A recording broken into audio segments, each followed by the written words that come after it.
സംസ്ഥാന സർക്കാരിനെതിരെ കടുത്ത ജനരോക്ഷത്തിന് ഇടയാക്കിയ വകുപ്പ് ഏതാണെന്ന് ചോദിച്ചാൽ വനം വകുപ്പാണെന്ന് പറയേണ്ടി വരും.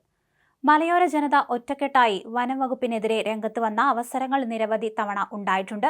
ഒടുവിൽ റാപ്പർ വേടന്റെ പുലിപ്പല്ലിന്റെ കാര്യത്തിൽ പോലും കടുത്ത വിമർശനം വനം വകുപ്പ് നേരിടേണ്ടി വന്നു. കടുത്ത ജനരോക്ഷത്തിനിടയാക്കുന്ന കാര്യങ്ങളാണ് വനം വകുപ്പിൽ നിന്നും ഉണ്ടാകുന്നത്.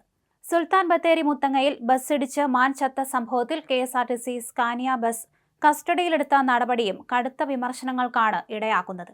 ഒടുവിൽ 13 ലക്ഷം രൂപ കോടതിയിൽ കെട്ടിവച്ചതുകൊണ്ടാണ് ബസ് വിട്ടു നൽകിയത്. വനവകുപ്പ് കസ്റ്റഡിയിലെടുത്ത് 24 ദിവസമായ ദീർഘദൂര അന്തർ സംസ്ഥാന ബസ് വിട്ടു നൽകാൻ ബത്തേരി JFCM കോടതിയാണ് ഉത്തരവിട്ടത്.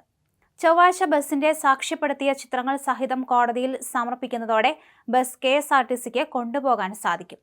ബസ് വിട്ടുകിട്ടുന്നതിലേക്കായി നിർദ്ദേശിച്ച 13 ലക്ഷം രൂപ KSRTC കോടതിയിൽ കെട്ടിവച്ചിട്ടുണ്ട്. തിരുവനന്തപുരം ഡിപ്പോയിലെ ബസിന്റെ രേഖകൾ മുഴുവനായി ഹാജരാക്കാനും വൈകിയിരുന്നു. തിരുവനന്തപുരത്ത് നിന്ന് ബംഗളൂരുവിലേക്കുള്ള സർവീസാണിത്. ഈ ബസ് കസ്റ്റഡിയിലായതോടെ മറ്റൊരു ബസ് ഈ സർവീസ് നടത്തുന്നുണ്ടെന്ന് അധികൃതർ പറഞ്ഞു. ഏപ്രിൽ 19 രാവിലെയാണ് മുത്തങ്ങയ്ക്കടുത്ത് എടത്തറയിൽ റോഡ് മുറിച്ചു കടക്കുന്ന പുള്ളിമാനിനെ സ്കാനിയ ബസ് ഇടിച്ചത്. ലോ ഫ്ലോർ ബസ്സായതിനാൽ മാൻ അടിയിൽ കുടുങ്ങുകയും കുറച്ചു ദൂരം വലിച്ചിഴയ്ക്കുകയും ചെയ്തു. തുടർന്ന് വന്യജീവി സംരക്ഷണ നിയമത്തിൽ നായാട്ടിനുള്ള സെക്ഷൻ 9 പ്രകാരം ഡ്രൈവറുടെ പേരിൽ വനവകുപ്പ് പൊൻകുഴി സെക്ഷൻ ഓഫീസ് കേസെടുക്കുകയും ബസ് കസ്റ്റഡിയിലെടുക്കുകയും ചെയ്തു. മനഃപൂർവ്വമല്ലാത്ത അപകടത്തിന്റെ പേരിൽ വനവകുപ്പ് നായാട്ടിനുള്ള സെക്ഷൻ ഉപയോഗിച്ചു കേസെടുത്ത നടപടിയാണ് വിമർശിക്കപ്പെടുന്നത്. സംഭവത്തിൽ കുറിച്ച്യാട് റേഞ്ച് ഫോറസ്റ്റ് ഓഫീസറുടെ നേതൃത്വത്തിൽ കോടതിയിൽ പ്രാഥമിക റിപ്പോർട്ട് സമർപ്പിച്ചിരുന്നു. വാഹനം വിട്ടു നൽകിയ ശേഷം കേസിൽ അന്തിമ അന്വേഷണ റിപ്പോർട്ട് കോടതിയിൽ നൽകും. തുടർന്ന് കോടതി ഡ്രൈവറെ വിളിച്ചു വരുത്തി തുടർ നടപടികൾ സ്വീകരിക്കും.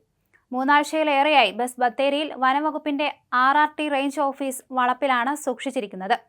ബസിന്റെ മുൻ ബമ്പറിലും ടയറുകൾക്കും കേടുപാടുണ്ട്. ഇത്രയും ദിവസമായി ഓടാത്തതിനാൽ കേടുപാടുകൾ തീർത്ത് വിശദമായ പരിശോധനയ്ക്ക് ശേഷമേ ബസ് നിരത്തിലിറക്കുകയുള്ളൂവെന്ന് അധികൃതർ പറഞ്ഞു. സമയക്രമം നോക്കി ബംഗളൂരുവിലേക്കോ തിരുവനന്തപുരത്തേക്കോ സർവീസായാണ് അയക്കുക. അതേസമയം സംഭവത്തിൽ വനവകുപ്പിനെതിരെ കടുത്ത വിമർശനമാണ് സോഷ്യൽ മീഡിയയിലടക്കം ഉയരുന്നത്. ട്രെയിനിടിച്ച് കാട്ടാനകൾ ചെരിഞ്ഞ സംഭവങ്ങൾ വരെ നിരവധി ഉണ്ടായിട്ടുണ്ട്. ഇതിന്റെ പേരിൽ എത്ര ട്രെയിനുകൾ വനവകുപ്പ് കസ്റ്റഡിയിൽ എടുത്തിട്ടുണ്ടെന്ന ചോദ്യമടക്കം സോഷ്യൽ മീഡിയയിൽ ഉയരുന്നുണ്ട്. ഒന്നുകിൽ നിയമം പരിഷ്കരിക്കുക, അല്ലെങ്കിൽ മയത്തിൽ നടപടികൾ സ്വീകരിക്കുക എന്നാണ് ഉയരുന്ന ആവശ്യം. അതിനിടെ വനത്തിനുള്ളിൽ വന്യജീവി സംഘർഷങ്ങളിൽ മരണപ്പെട്ടാൽ 10 ലക്ഷം രൂപ ധനസഹായം സർക്കാർ അനുവദിക്കാൻ തീരുമാനിച്ചിരുന്നു. സംസ്ഥാന ദുരന്ത പ്രതികരണ നിധിയിൽ നിന്ന് 4 ലക്ഷവും വന്യജീവി വകുപ്പിൽ നിന്ന് 6 ലക്ഷം രൂപയുമാണ് ധനസഹായം അനുവദിക്കുക.